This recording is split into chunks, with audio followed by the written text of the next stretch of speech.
Thank you guys very much. I don't quite know how I'm going to follow that because I don't have any robots in this talk. My name's Mark Barley. I'm a consultant anaesthetist here in Nottingham. My interests, as well as difficult airway surgery, head and neck cancer and emergency surgery, and human performance and human factors.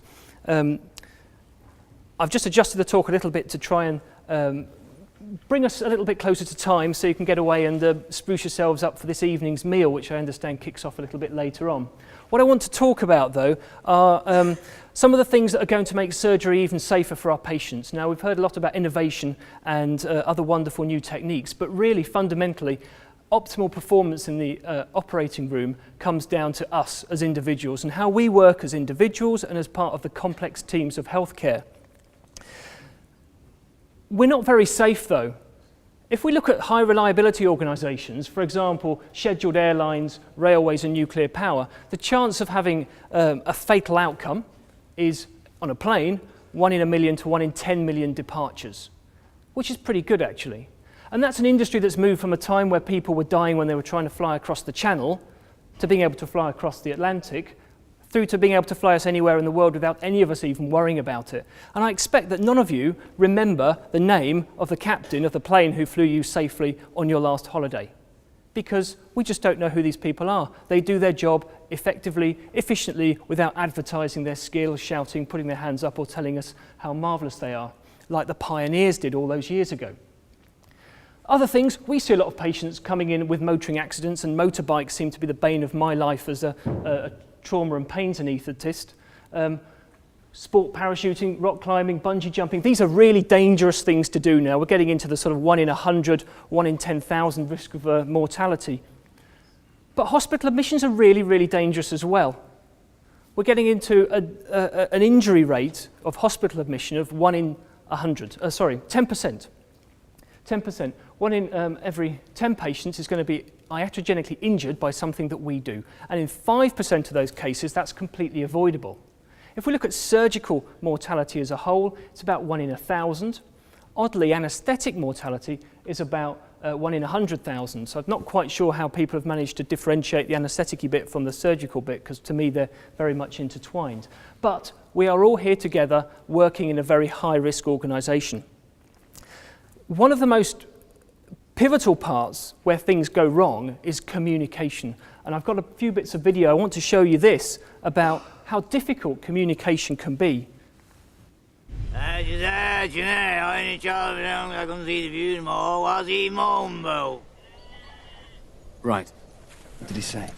Said edge is edge, he only chopped him down because he couldn't see the view no more. What's he mumbo? What did he say? He said an edge is an edge. He only chopped it down because it spoiled his view. What's Reaper moaning about? Right. Look, I appreciate your position, Mr. Webley, but you can't go around chopping down other people's hedges without permission. I suppose. I suppose. Yes, I suppose. Thank you. Right. All right. Mr. Webley, I trust you have a license for that firearm. I does for this one. Does for this one. He does for this one. What do you mean by this one? And hilarity then ensues for about another 90 minutes in that film. But, and for anyone who lives local, filmed in Mansfield, about 30% though of communication episodes in theatre will fail. And about a third of those lead to an adverse outcome for our patients. And by failure, it's things like equipment not being available, the right person not getting the correct message, blood not being available, a cross-match not being done, and perhaps more worrying than all of that is actually this adds to our mental stress, and when we're stressed we don't perform so well. So let's just have a look at the scale of the problem. We're now embracing this idea of briefings and debriefings, and that's something that came from NASA in about 1979, and we're getting quite good at this. But what I'm concerned about is we brief and we debrief, but how do we communicate during the difficult bit, where the sharp knives are out, where the real problems are going to occur? And that's where the problems arise. So, as I mentioned, nearly 40% of incidents in elective procedure, communication episodes in elective procedures fail. Nearly 60% fail in emergency cases. This can jeopardise patient safety. It makes our brains work harder, increasing our cognitive load. We'll talk a bit about that in a moment. It interrupts the routine of surgery. It slows things down. It increases tension in the OR, and where there's tension, there's error.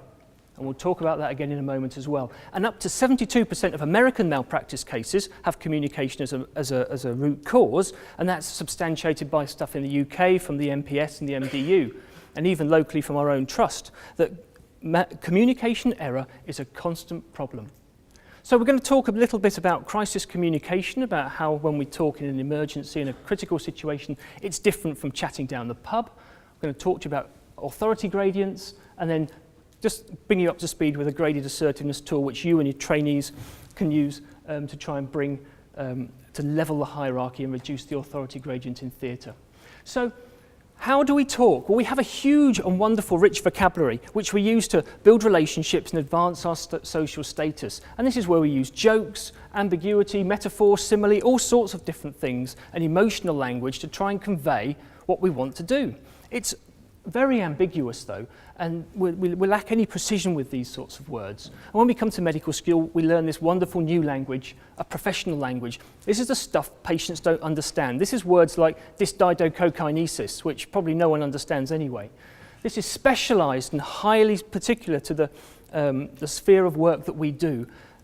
Your language within spinal surgery, very different to mine within anaesthesia, and there's a barrier for us to try and overcome. And within that, there'll be jargon as well that might be hospital or even theatre unit specific. But when things start to go wrong, we need to move away from using complex language to using terms that are simpler and less ambiguous. Simulator studies in aviation have shown that we need to be using words of less than six letters in length. Things that are really easy to process. They don't require an enormous amount of brain power to understand yes, no, do this, do that. Simple terms. This is the reason why. So if you remember, if you've worked with a trainee, teaching a trainee how to do a complicated laparoscopic case or something in anaesthesia, they have to do a practical task and they have to think really, really hard. We've all got this thing called a zone of control. And this is work by a guy called René Amelberti, again using simulator studies, putting pilots under stress. We've all got an area where we perform really, really well. If we now have to act and do a practical, complex task, our ability to think and stay in control is reduced. Likewise, if we have to think really hard about something, our ability to do a complex practical task is very much reduced. This zone of control varies depending on how tired you are, whether you're hungry, if you've slept well, had an argument with the wife, or need the toilet, or whatever. But what you'll notice is as people start to become under stress, as panic starts to set in, or even undertaking a new task, the ability to communicate is the first thing that goes. And we see this day in, day out with our anaesthetic trainees. Put a laryngoscope into the mouth, tell me what you see. Silence. Unable to explain or put into words the simple anatomy they've learned many, many times since they started medical school. So this is why we need to simplify our language. There's 3 C's to communication, which Brindley wrote about in the Journal of Intensive Care Medicine. And it's about clarity, using these simple words, words of less than 6 letters in length. And I'll show you a nice example of that in a moment. Using people's names. It's far more effective to say, Mike, will you get me a cup of tea? Rather than say, would somebody get me a cup of tea? Somebody's job is nobody's job. And giving jobs to specific people works very, very well indeed. And closing the loop. Could you just go and get me 6 units of O-negative blood? Oh, I'll go and get you 6 units of O-neg. Great, thanks very much. Checking whatever you say has been understood with your scrub nurse or whoever, and they repeat it back to you, closing the communication loop. I'd like to show you an example of some of the best communication that I've seen. This is an air traffic control recording of the Miracle on the Hudson, if you remember the Airbus plane that lost power taking off from JFK. Listen to the communication, listen for the transition between when the pilot is having routine conversation when everything's going well to when it starts to go a bit wrong. And you'll be able to tell that, it's fairly obvious from the video. But listen to the complexity of the language. Now, there's probably not many people here who are commercial airline pilots, I'm certainly not. But do you understand what's going on? So listen to how he speaks, listen to the context of the language, and these are guys under probably the worst stress that they could be under. They are going to die if they don't manage to rectify the situation. 49, 700, landing 5,000. Cactus 15.9, departure to contact line, maintain 15,000. Maintain 15,000, Cactus 1549.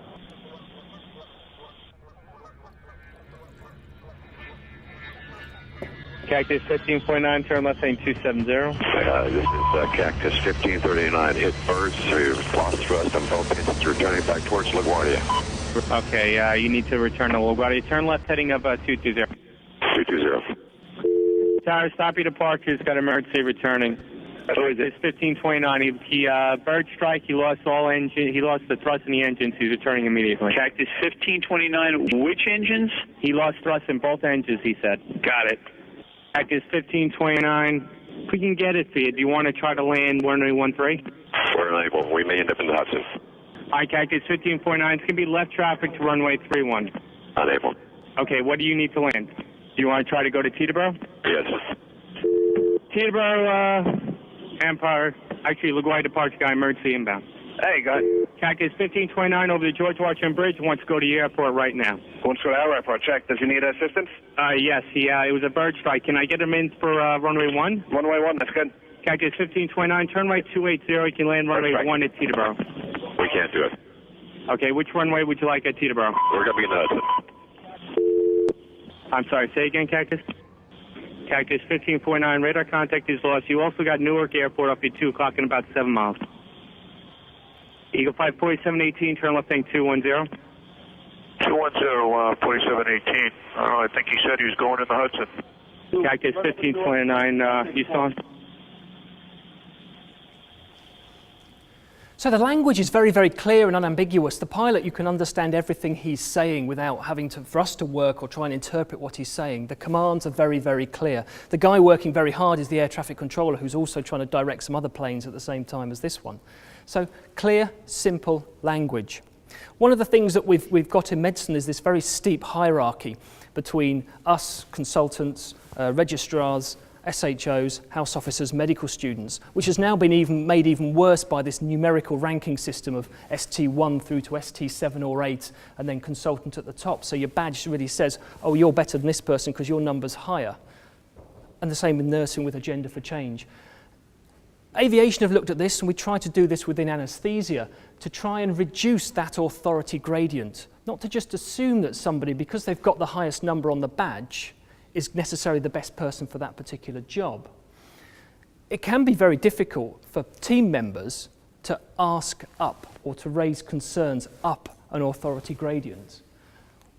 What we try to do, and what is marvellous if we can try and achieve this in a theatre, is to have a shallow authority gradient, to try and make it easy for the most junior person to be able to raise any concerns they've got during the case to the person at the top, the leader, be it their team leader, scrub nurse, runner, anaesthetics, and surgery, whoever, to have a consultative kind of process going on in theatre, to level the communication gradient, authorising the most junior to be able to say whatever they like. And a nice way to do this is to use first name terms in theatre, for example. That's what happens on a flight deck. Pilot, co-pilot will use first name terms so they can talk together without there being a hierarchy. To us in the cabin, we hear captain, co-pilot, etc. That front is maintained to our patients, but in the theatre, we're all one great big happy smiling family, hopefully not overrunning. So assertiveness is really the right to be heard. But does it really matter in theatre? Well, it does. This is a simulator-based study from Germany where trainee anaesthetists were put into a situation working with a consultant who was going to give a potentially lethal dose of anaesthetic medication. 72% of those remained silent, even though they knew an error was going to be conducted. Of those who actually did speak up, 28%, only 40% of those spoke up in a way that was going to change that error from being committed. So our trainees are scared to talk to us and to tell us we're doing something bad. And that's for two reasons. There's a fear of being wrong. What if I say it and actually he's right and I look stupid? What if he's wrong and now he looks stupid in front of me? Is he going to sign my DOPS, my KEX, or any one of these other assessments that our trainees are now expecting us to do? So it's a very difficult process. So why do we struggle with this? Well, there's different sorts of personality. Qantas, the Australian airline, uses this CASA model to describe how people talk. Well, Some of us are very power focused in the way we communicate, and this is social as well as professional, and we have an aggressive style of communication, of ordering people what to do or telling people what to do. There are others who are submissive, who will just go quiet in that sort of situation, and they're a dangerous mix. If you've got somebody who's very aggressive in what they want to do and someone who's very much more passive, then a mistake can be made. Nobody will check that. There isn't a human check in that system. What we want is to have a cooperative atmosphere in theatre where people feel able to ask and say, this doesn't look quite right, I'm not happy with this, we haven't got one of those, there's no blood, etc. Goodness me, there's suddenly 4 litres in the suction bottle. Someone feels able to communicate, and if there's a problem, assert themselves. And assertiveness is really the right to be heard. It's not being bossy or shouting or anything like that. It's just the right to have a voice and to say what they're concerned about. So that's how we struggle as individuals. But we actually struggle as cultures as well. And Gert Hofstede did some work in business, looking at how business transactions took place. And he used 3 measures, one called the Power Distance Index and one called individualism, as well as the uncertainty tolerance. And these are essentially how people want to either be hidden away as a member of a group in society or be allowed individual, hello, I'm over here kind of person. Now on this graph, the very red countries are the countries where people are really wanting to be loud, brash and individual. So there's a little bit there in America. Surprise, surprise. Australia and also Europe. Some cultures are quite quiet and deferential, and that's Southeast Asia, that's areas like Korea and South America. Now, oddly, and well, it's not a coincidence actually, but there's a lot of aviation crashes in these countries.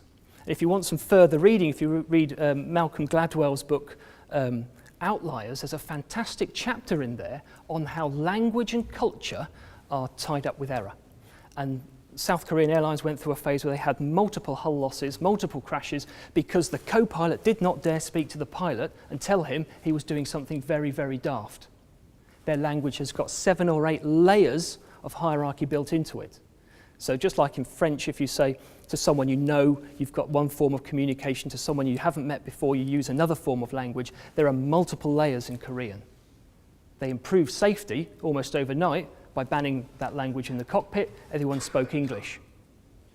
There's also a number of other factors as well about they recruited pilots who were fighter pilots as the captains, so military people, badges, used to a certain level of respect, and they were mixing them with people who were trained through different forms of aviation training. So there's a graded assertiveness tool that we can use and teach to our trainees to allow them to speak up.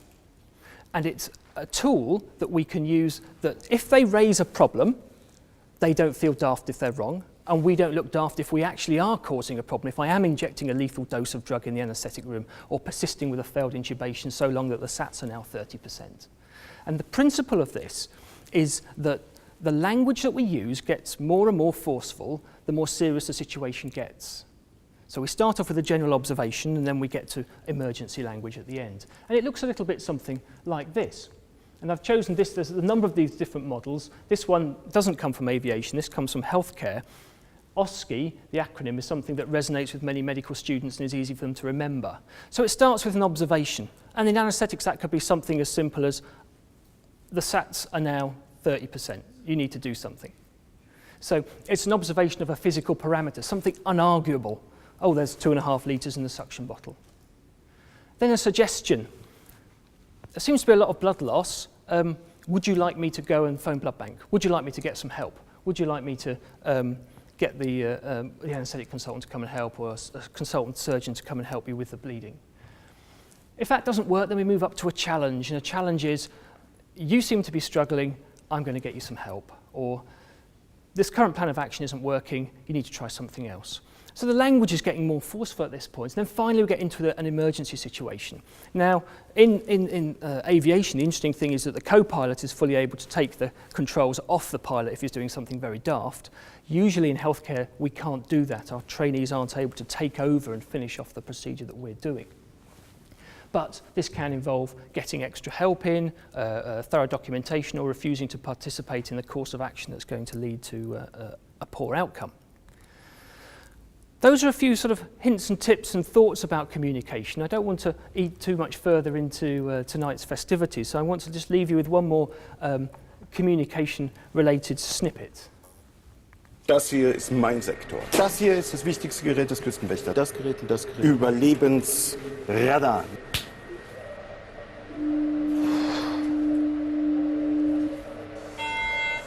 Mayday, Mayday. Hello, can you hear us? Can you hear us? Can you... Over. We are sinking. We are sinking. Hello? This is the German Coast Guard. We are sinking. We're sinking. What are you thinking about?